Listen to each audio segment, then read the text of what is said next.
رات کے 10 بجے ہے۔ السلام علیکم، یہ ریڈیو پاکستان ہے۔ عبدالباسط سے خبریں سنیے۔ اہم خبروں کا خلاصہ۔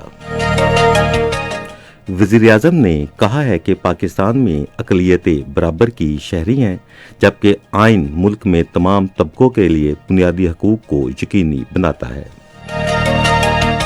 وزیر اعظم نے آج اسلام آباد میں احساس پروگرام کے تحت اقدام کوئی بھوکا نہ سوئے کے اجلاس کی صدارت کرتے ہوئے ان علاقوں کی نشاندہی کرنے کی ہدایت کی ہے جہاں ضرورت مند لوگوں کو مالی مشکلات اور خوراک کی کمی جیسے مسائل کا سامنا ہے۔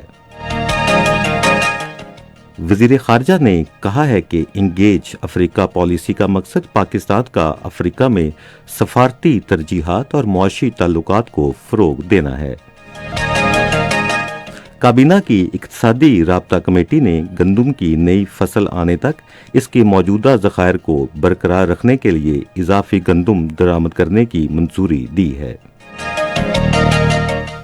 اور اب خبریں تفصیل کے ساتھ۔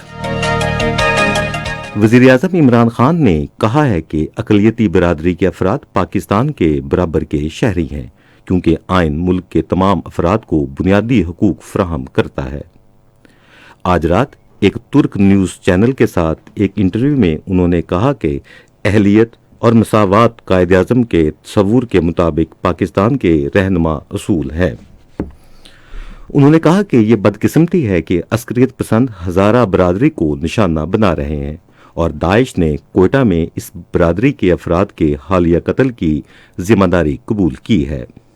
انہوں نے کہا کہ حکومت تمام اقلیتوں اور برادریوں کا تحفظ یقینی بنائے گی۔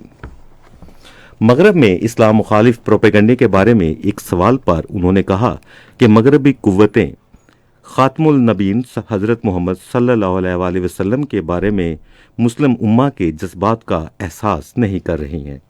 انہوں نے کہا کہ اقوام متحدہ اور عالمی برادری کو آزادی اظہار کے حقوق کے نام پر مقدس ہستیوں اور مسلمانوں کا مذاق اڑانے جیسے واقعات کو روکنے کے لیے اپنا کردار ادا کرنا چاہیے۔ وزیر اعظم عمران خان نے ان علاقوں کی نشاندہی کرنے کی ہدایت کی ہے جہاں لوگوں کو مالی مشکلات کی وجہ سے خوراک کی کمی حتیٰ کہ 2 وقت کا کھانا نہ ملنے جیسے مسائل کا سامنا ہے، تاکہ احساس پروگرام کے اقدام کو کوئی بھوکا نہ سوئے کے تحت ان تک پہنچا جا سکے۔ وہ آج اسلام آباد میں احساس پروگرام کے تحت اقدام کوئی بھوکا نہ سوئے کے اجلاس کی صدارت کر رہے تھے۔ غربت کے خاتمے کی معاون خصوصی ڈاکٹر ثانیہ نشتر نے عمران خان کو منصوبے کے بارے میں بتایا۔ انہوں نے کہا کہ وزیر اعظم کے ویژن کے تحت خوراک کی کمی کا شکار علاقوں کے لیے مربوط حکمت عملی کے تحت خوراک کی فراہمی یقینی بنائی جائے گی۔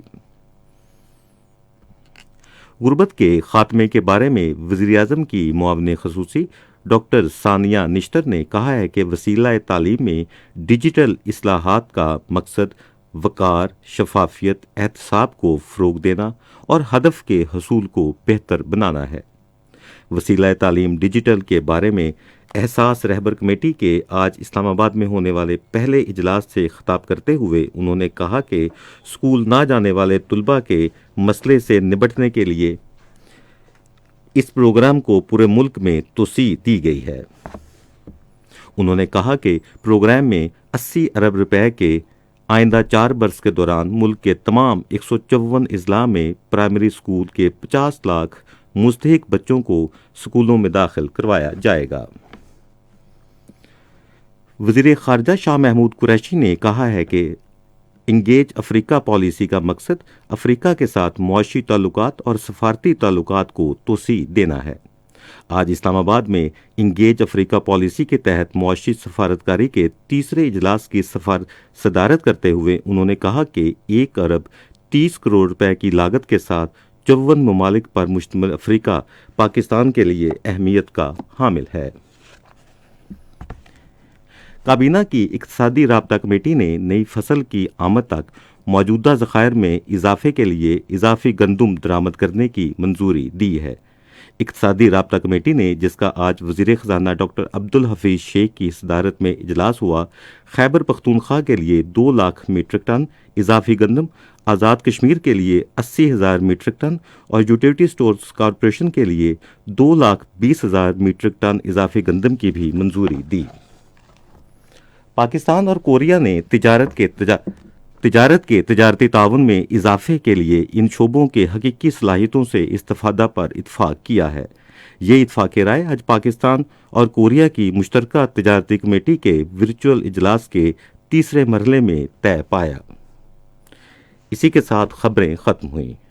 مزید خبروں اور تجزیوں کے لیے آئیے ہماری ویب سائٹ پر، پتہ ہے radio.gov.pk، اور فیس بک کے link radio Pakistan news official پر براہ راست ویڈیو سٹریمنگ بھی ملاحظہ